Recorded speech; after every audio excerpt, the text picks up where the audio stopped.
Chapter 5 देख रहे हैं, laws of motion. Newton second law of motion.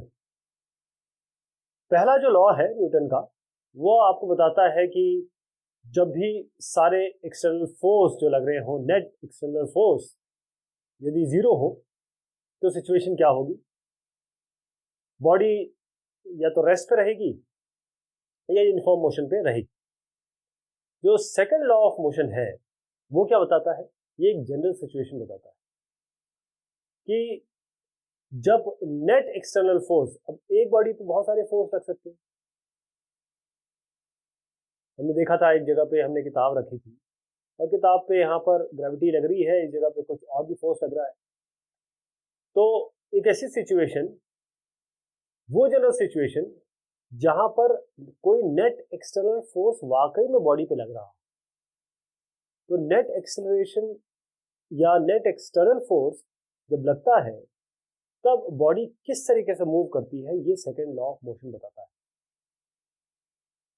Momentum, momentum क्या है, इसको हम P से रिप्रेजेंट करते हैं। ये मास और वेलोसिटी का प्रोडक्ट होता है। मोमेंटम आप मास इंटू वेलोसिटी बताते हैं। मोमेंटम क्योंकि यहाँ पे वेलोसिटी आ गई आपकी, इसलिए मोमेंटम आपकी वेक्टर क्वांटिटी है। कुछ एक्सपीरियंसेस इसमें देखे जाए जो इस क्वांटिटी, जो मोमेंटम को बहुत अच्छी तरीके से आप नॉर्मल लाइफ में भी समझ सकते हैं, और कैसे फोर्स का मोशन पे इफेक्ट होता है। जैसे मान लीजिए एक लाइट वेट है, हल्की गाड़ी है, छोटी सी कार है, कोई हल्की कार है, और एक बड़ा बड़ा व्हीकल है, जैसे कोई लोडेड ट्रक हो। अब ये रोड पे रखा हो, अब अगर आप इस ट्रक को मूव करना चाहें और या इस ट्रक को या कार को पुश करना चाहे, तो किसको ज्यादा पुश करने में मेहनत लगेगी। दूसरा, अगर ये दोनों चल रहे हो तो आपको इनको स्टॉप करना है, तो किसमें ज्यादा मेहनत लगेगी। एक बात यह है कि दोनों सेम स्पीड से मूव कर रहे हैं। यदि दो पत्थर है, एक हल्का पत्थर है, एक भारी पत्थर है, इसको आप बिल्डिंग से नीचे गिराइए, आप देखेंगे कि छोटे पत्थर को वो आसानी से पकड़ सकेगा, लेकिन बड़ा पत्थर है, इसे चोट भी लग सकती है और उसके हाथ में भी एक इफेक्ट आएगा। तो जो फोर्स मोशन पे लग रहा है वही आपको इफेक्ट बता रहा है। एक स्पीड भी इसमें बहुत इंपॉर्टेंट है, क्योंकि वेलोसिटी आ रही है। देखिए इसमें मास भी है, वेलोसिटी भी है, दोनों एक साथ। गोली चली गन से, ये इंसानी शरीर में घुस के, टिश्यू में घुस के ये रुक जाती है। और आपको पता है नुकसान क्यों होता है। जो गोली अंदर जाती है ना, जैसी घुसती है वो वहां पर मोमेंटम के कारण घूमने लगती है, और जब घूमती है तो वो आसपास की सारी चीजों को नेस्तो नाबूद कर देती है। घुसती तो केवल एक ही पॉइंट से है, लेकिन अंदर फंसती है तो वो अपना मोमेंटम लेके आसपास की सारी चीजें खराब कर देती है। अगर इसी बुलेट को थोड़ी हल्की स्पीड से मारा जाए तो क्या इफेक्ट होगा। तो अगर मास की बात करें, जो उसमें उस कंटेंट है उस पर्टिकुलर बॉडी का, जितनी ज्यादा स्पीड होगी उतना ज्यादा अपोजिंग फोर्स लग रहा है ताकि उसको रोका जा सके। अगर आप मास और वेलोसिटी का प्रोडक्ट ले रहे हैं, यानी कि मोमेंटम की बात कर रहे हैं, ये बहुत इंपॉर्टेंट वेरिएबल है मोशन के लिए। जितना ज्यादा चेंज होगा, वेरिएशन होगा मोमेंटम में किसी समय पे, उतना ज्यादा आपको फोर्स लगाना पड़ेगा और शक्ति लगानी पड़ेगी उसको रोकने के लिए। एक क्रिकेटर है जो सीजन क्रिकेटर है, बहुत उसका काम ही प्रोफेशनल क्रिकेटर है, वो जैसी बॉल आती है उसको कैसे पकड़ता है। और एक नया है, बिल्कुल शायद पहली या दूसरी बार क्रिकेट खेल रहा है, जैसी उसके पास बॉल आएगी वो उसे कैसे पकड़ेगा। अब देखिएगा कि जो क्रिकेटर है, जो सीजन क्रिकेटर है, वो उसको लेगा और थोड़ा सा पीछे तक लाएगा, यानी पीछे तक अपने हाथ को लेके आएगा, बॉल पकड़ेगा और पीछे तक लेके आएगा। लेकिन जो नोवाइस है वो उसको हाथ को फिक्स रखेगा और उसी समय उसको पकड़ने की कोशिश करेगा, अपने हाथ का कोई मूवमेंट नहीं करेगा। इसका मतलब उसको ज्यादा फोर्स लगेगा बॉल को रोकने के लिए, और इससे उनको चोट लग सकती है या बॉल निकल के गिर सकती है। ये एक एग्जांपल देखिए जो मैंने अभी आपको बताया। जो सीजन क्रिकेटर है वो इस तरीके से बॉल पकड़ते हैं, अपना हाथ लेते हैं और अपना हाथ नीचे ले जाते हैं, यानी कि वो जानते हैं कि जिस वेग से, जिस ऊर्जा से, जिस मोमेंटम से, जिस मास से, जिस वेलोसिटी से ये बॉल आ रही है, उसके लिए मुझे कुछ अलग करना होगा ताकि मेरे हाथों पे चोट न लगे। तो इससे क्या कंक्लूजन हम ड्रॉ करते हैं?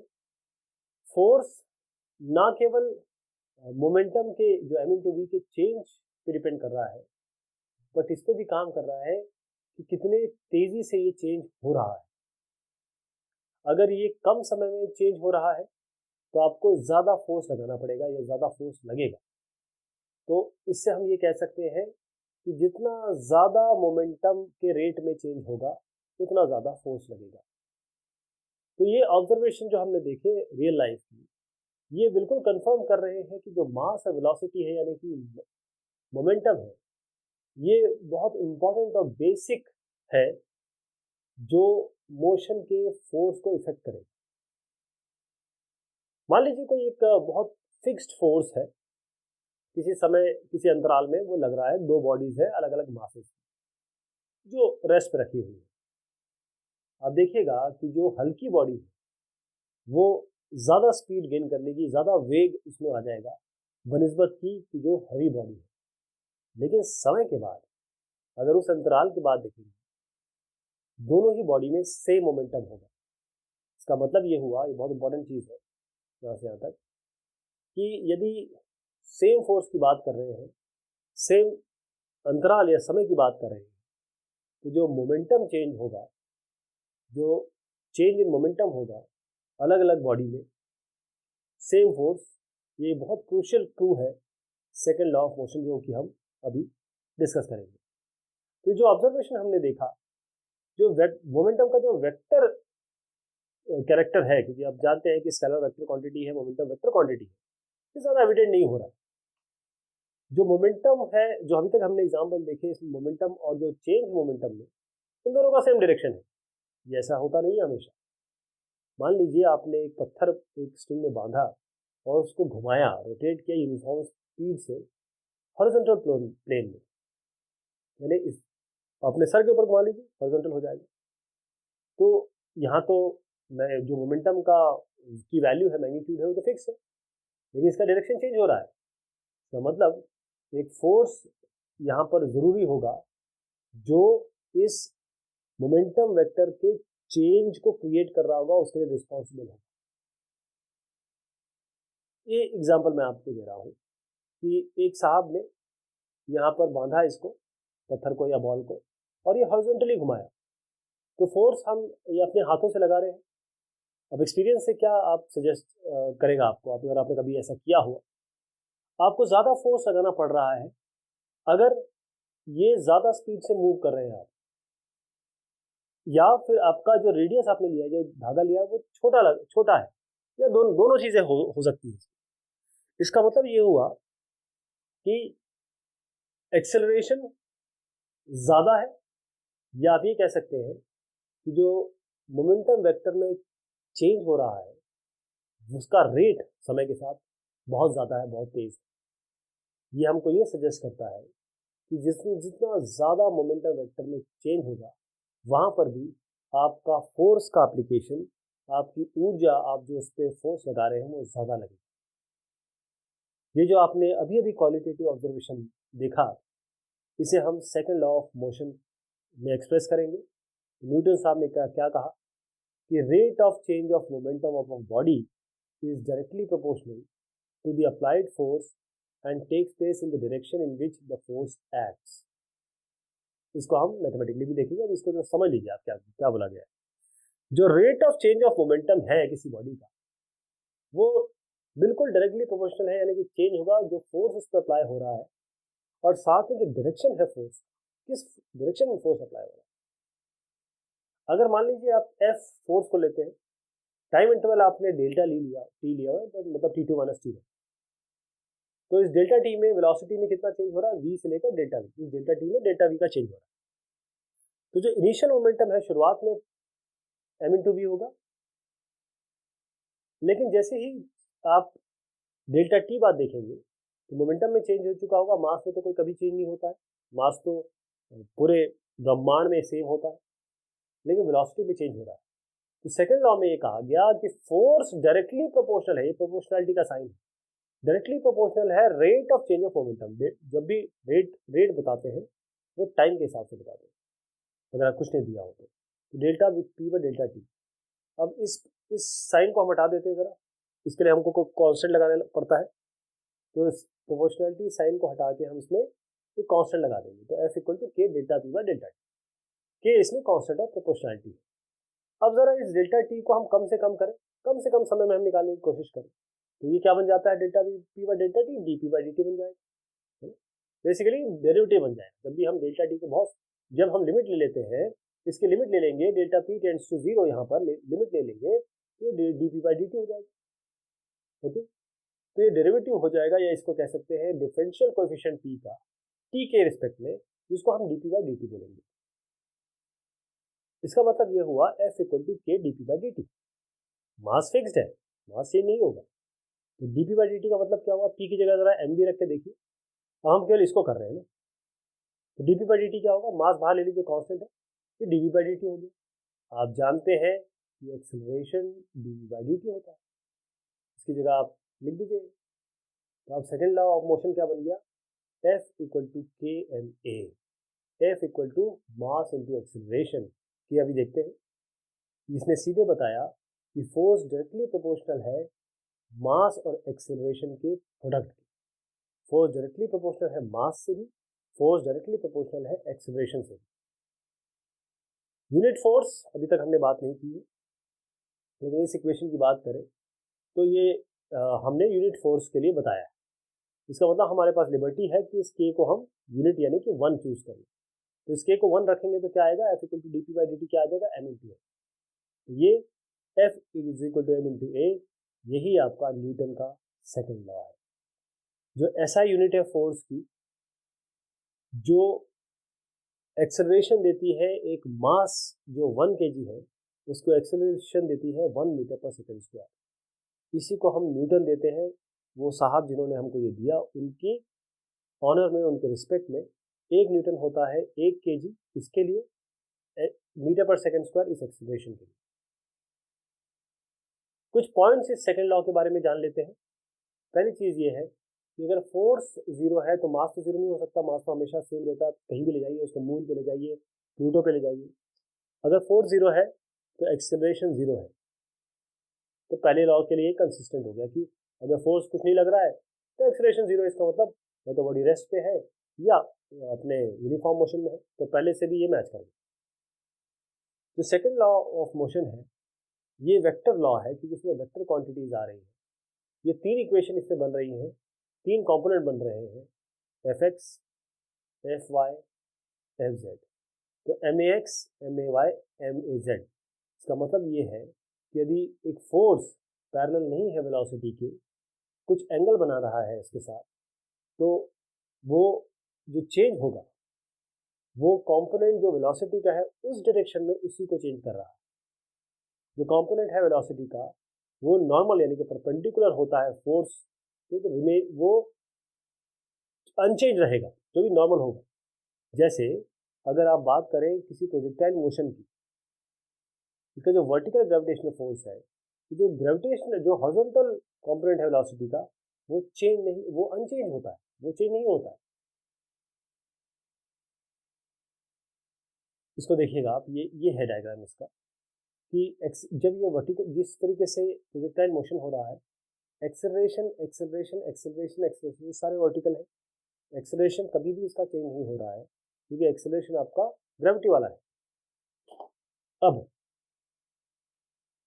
जो सेकेंड लॉ ऑफ मोशन है, जो इस इक्वेशन में हमने देखा, ये कहाँ एप्लीकेबल है, एक पार्टिकल या एक बॉडी जो पॉइंट बॉडी है।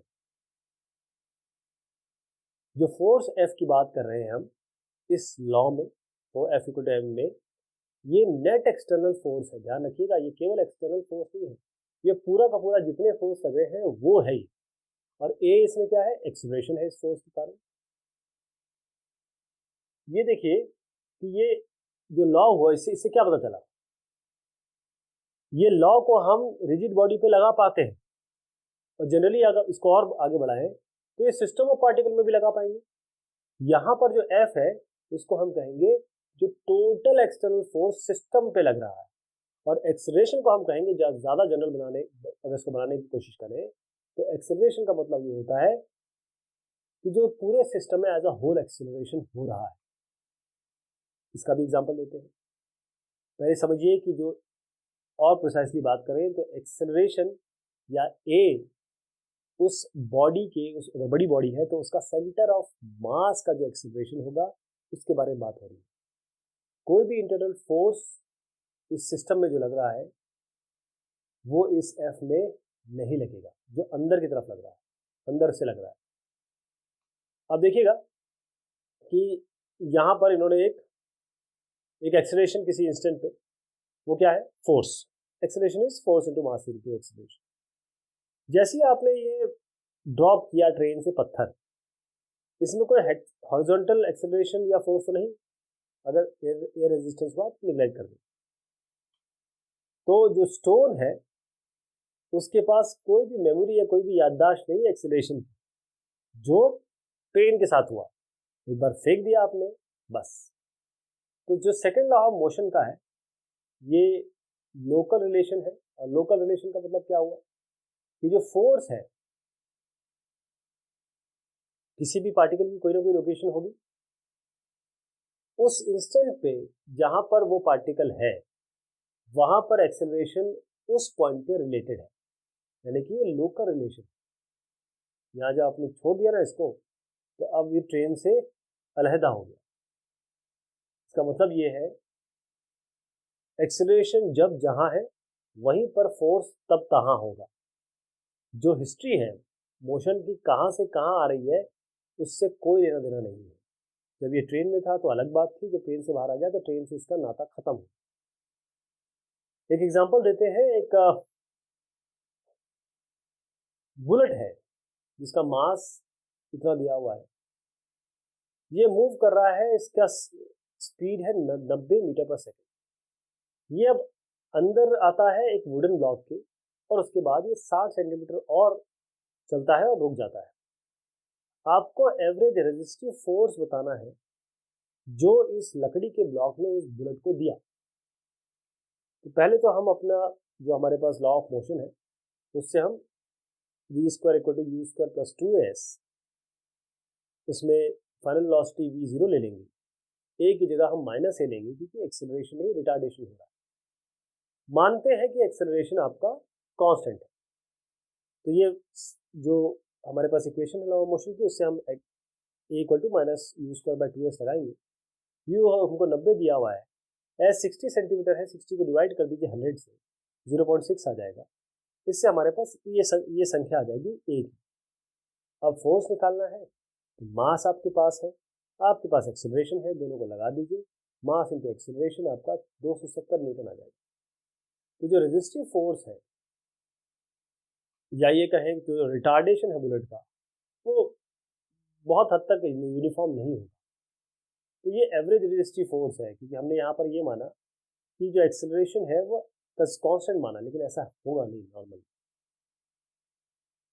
एक और सवाल देखते हैं, जो मोशन है पार्टिकल का जिसका मास m दिया हुआ है उसका मोशन यहाँ पर इक्वेशन से दिया गया। आपको फोर्स बताना है इस पार्टिकल पे क्या काम कर।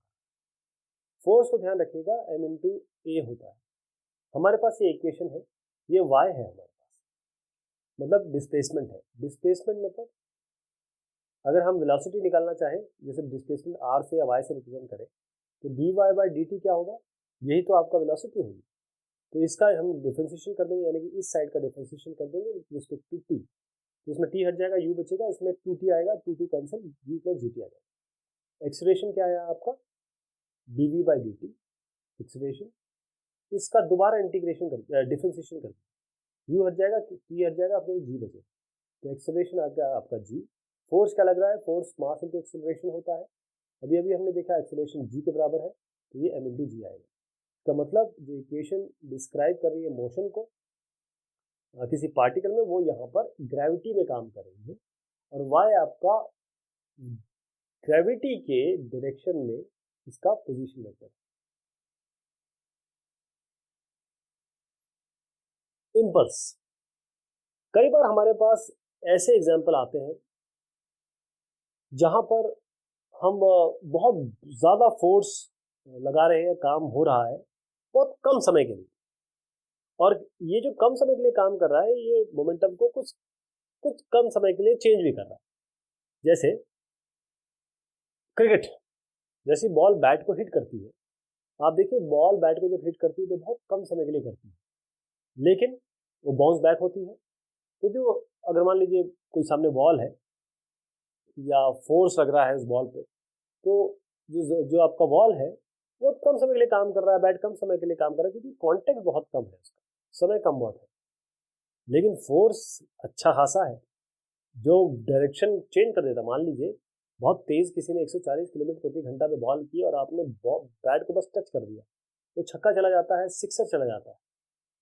बहुत कम समय के लिए बैट को बॉल ने छुआ, लेकिन इसने पूरा मोमेंटम चेंज कर दिया उसका।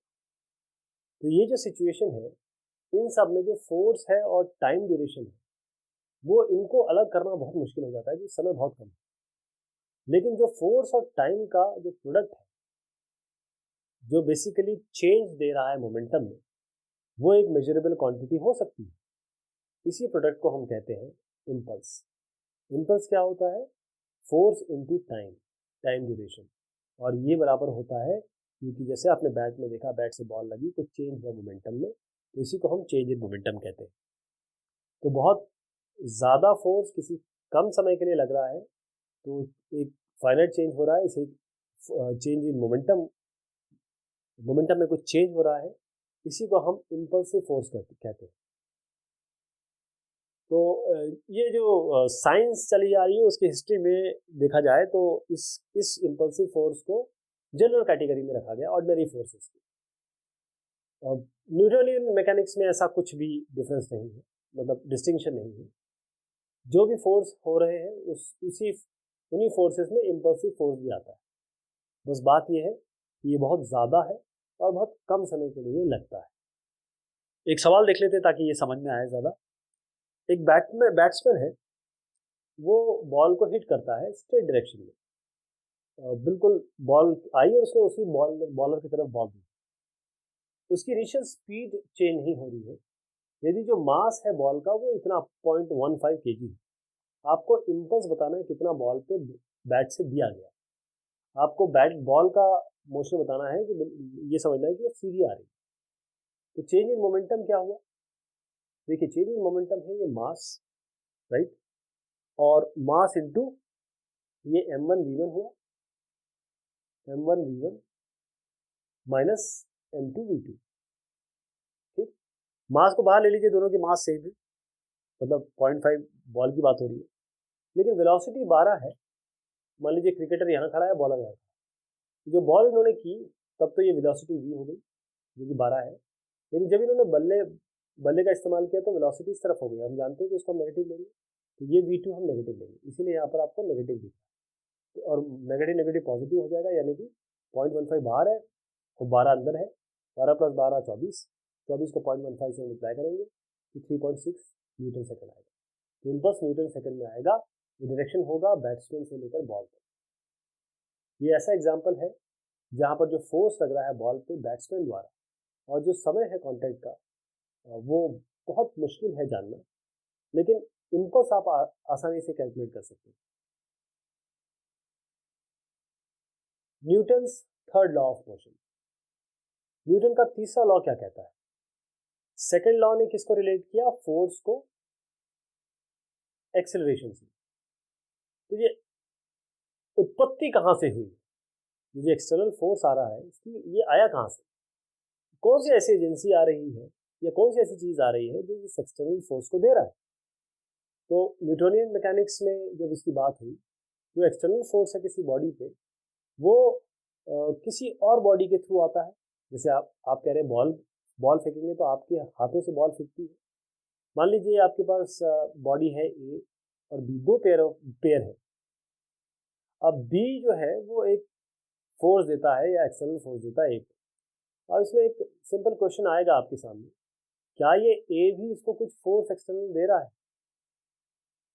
कई सिनेरियो में आपको लगेगा कि बहुत ऑब्वियस है, अगर आप स्प्रिंग को प्रेस करेंगे तो स्प्रिंग कंप्रेस हो जाएगी आपके हैंड से, लेकिन जब आप फोर्स लगा रहे होंगे स्प्रिंग को दबाने के लिए, तब आप भी तो अपने हाथों में कुछ फोर्स महसूस कर रहे होंगे।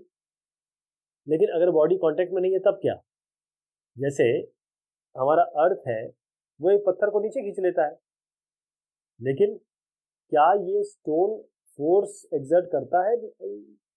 जो अर्थ फोर्स एग्जर्ट कर रहा है, ग्रेविटेशनल पुल, क्या वो पत्थर भी कर रहा है? हम देख ही नहीं पाते इस चीज को, इसलिए इसका आंसर हम नहीं दे पाते।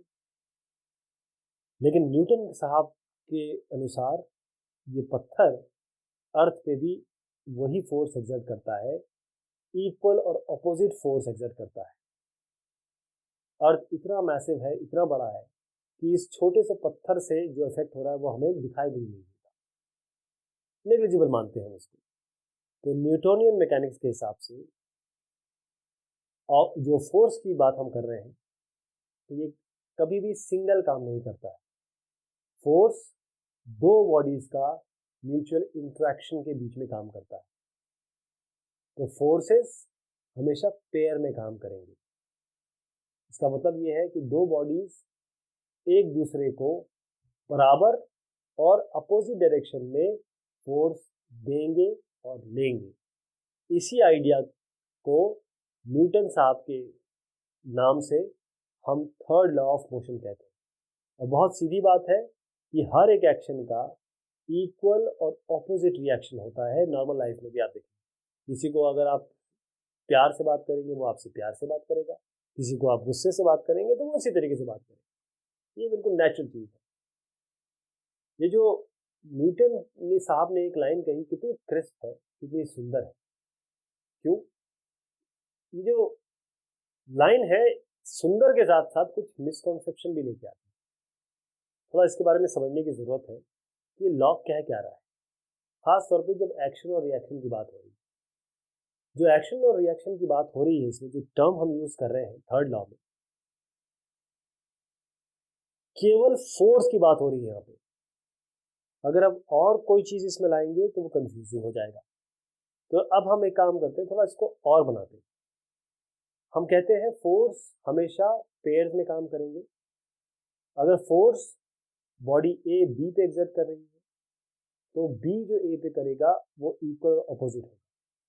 जो टर्म्स है एक्शन रिएक्शन की थर्ड लॉ में, ये हो सकता है कि एक अगेन आपको कुछ और चीज़ें सोचने में मजबूर करे। तो यहाँ पर कोई cause effect relation third law नहीं दे रहा है आपको, ये कॉज होगा तो इफेक्ट होगा।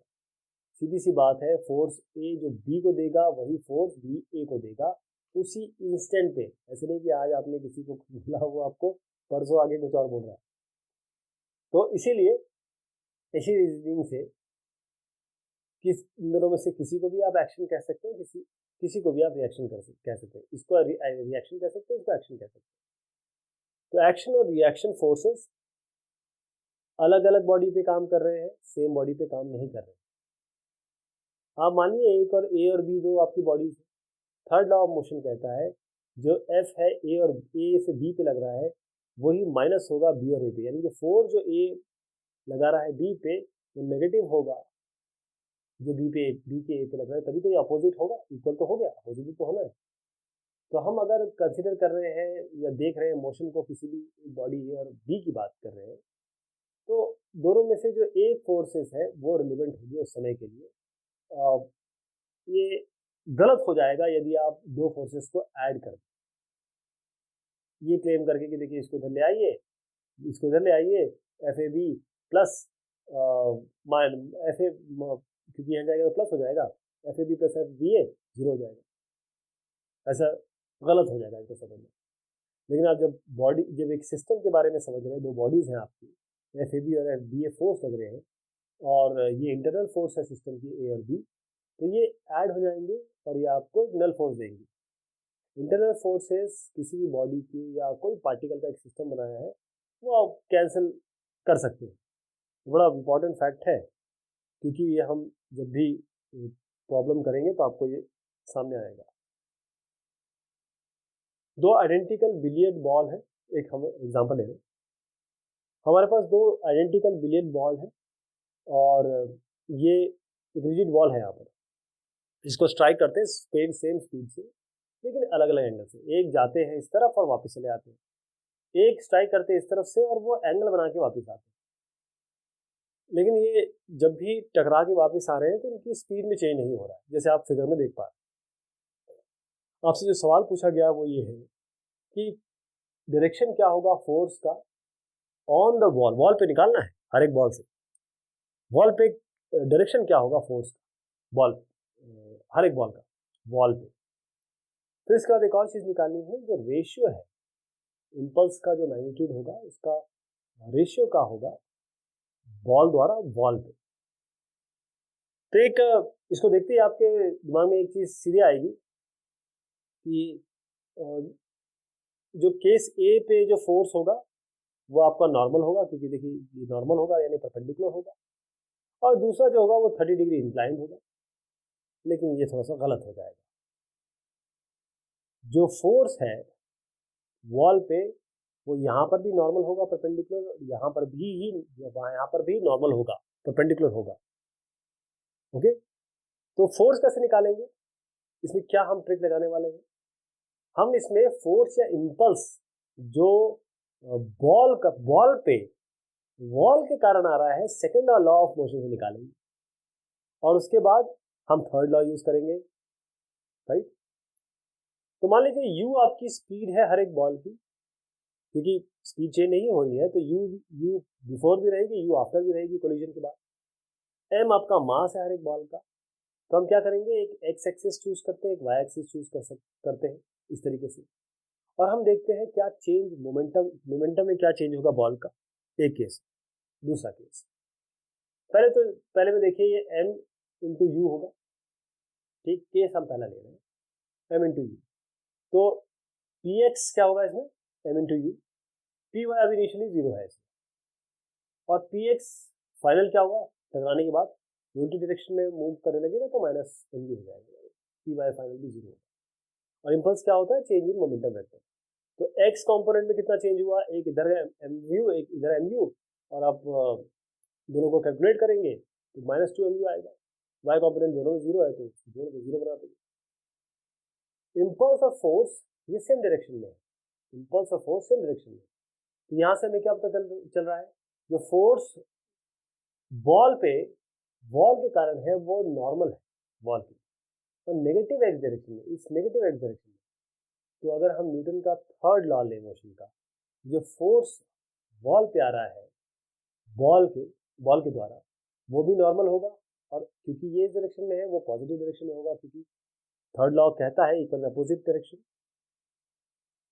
तो जो मैग्नीट्यूड है फोर्स का, यहाँ पर हम इतना अच्छे से असरटेन नहीं कर पाएंगे क्योंकि समय बहुत कम है, राइट। अब दूसरे में हम क्या करेंगे, इस तरीके से देखिए, ये आपके पास थीटा है, तो अब इसमें एक्स और वाई डायरेक्शन लेना पड़ेगा। तो ये आपका इस डायरेक्शन में है तो एक्स डायरेक्शन क्या होगा, ये थीटा है, ये एक्स डायरेक्शन में ये वाला होगा, मतलब कॉस कॉम्पोनेंट होगा, तो एम यू कॉस थीटा। और वाई डायरेक्शन में क्या होगा, एम यू साइन थीटा। ये हम जानते हैं, ये एक्स कॉम्पोनेंट हो जाएगा, ये वाई कॉम्पोनेंट हो जाएगा, लेकिन ये इसके डायरेक्शन हम जरा माइनस देंगे, ठीक है। अब जब ये वापस टकरा के इधर आया तब भी इसका कॉम्पोनेंट यहाँ पर सेम रहेगा, यही कॉम्पोनेंट रहेगा, लेकिन अब अपोजिट डायरेक्शन हो जाएगा, ये डायरेक्शन अलग है, ये डायरेक्शन अलग है। यहाँ पर पी वाई क्या हो जाएगा, क्योंकि ये भी डायरेक्शन चेंज, ये वाई का कॉम्पोनेंट तो सेम रहेगा, ये भी वाई के कॉम्पोनेंट में कोई चेंज नहीं होगा, minus M U sine theta. देखिएगा पी एक्स तो चेंज कर रहा है साइन कोलिजन में, पी वाई नहीं कर रहा। इसका मतलब अगर हम एक्स कॉम्पोनेंट देखें तो इन दोनों को जोड़ दीजिए, जैसे पहले किया था, -2 M U cos theta, cos 30 theta 30 है यहाँ पर, लेकिन जो वाई कॉम्पोनेंट है इनको जोड़िए, मतलब सब्ट्रैक्ट करना पड़ता है बेसिकली, तो यहाँ पर 0 आ जाएगा। यहाँ पर minus M U cos 30 minus of M U cos 30 से 2 आया, इसको हम जैसे माइनस करेंगे तो ये चला जाएगा, 0 हो जाएगा। अब डायरेक्शन क्या होगा इम्पल्स का या फोर्स का, जैसे हमने ए में देखा वो नॉर्मल, जैसे मैंने कहा नॉर्मल होगा वॉल के नेगेटिव एक्स डायरेक्शन में, तो हम यहाँ पर भी न्यूटन का लॉ लगाएंगे। जो फोर्स लग रहा है वॉल पे वही फोर्स वॉल पे जो लग रहा है वही बॉल पे लगा रही है, वही बॉल पे लगा रहा है, वो आपका पॉजिटिव एक्स डायरेक्शन में होगा। तो जो रेशियो है मैग्नीट्यूड, ये तो खैर क्लियर हो गया। अब रेशियो जो मैग्नीट्यूड का है, पहला और दूसरा का डिवाइड कर दीजिए।